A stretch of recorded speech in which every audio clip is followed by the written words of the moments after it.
আস্তে আস্তে বেরোতে শুরু করছে। তোমরা বুঝতে পারছো কি বেরোচ্ছে? দেখো বেরিয়ে যাচ্ছে। তো এইভাবে কাজটা করলে কিন্তু অনেকটা ইজি হয়ে যায়। এরপর একটু বুদ্ধি লাগালে কিন্তু বিয়ারিংগুলো খুব ইজিভাবে খুলে যায়। যেমন দেখো এটা আমার কিন্তু খুলে গেছে। এটা আমি স্ক্রুড্রাইভার দিয়ে দেখছিলাম, তাও কিন্তু খুলছিল না গো। কারণ দেখো এরপর আমি যে ঢাকনাগুলো আছে এগুলো কিন্তু আমি খুলে নিচ্ছি। এরপর আমি একটা কেরোসিন তেলের বাটি নিয়ে নিয়েছি, একটা টুথব্রাশ, যেমন এরপর বিয়ারিংগুলোর মধ্যে চুপিয়ে পড়ে আমি কিন্তু এগুলোকে ঘষে খুব সুন্দরভাবে পরিষ্কার করে দেবো।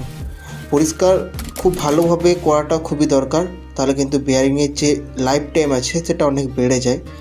এরপর দেখো আমি পরিষ্কার এটা হয়ে গেছে, আর আমি এটাকে রেখে দিচ্ছি, কাপড় দিয়ে মুছে আমি রেখে দিলাম। এরপর ওপরে বিয়ারিংটাকে আমি পরিষ্কার করছি।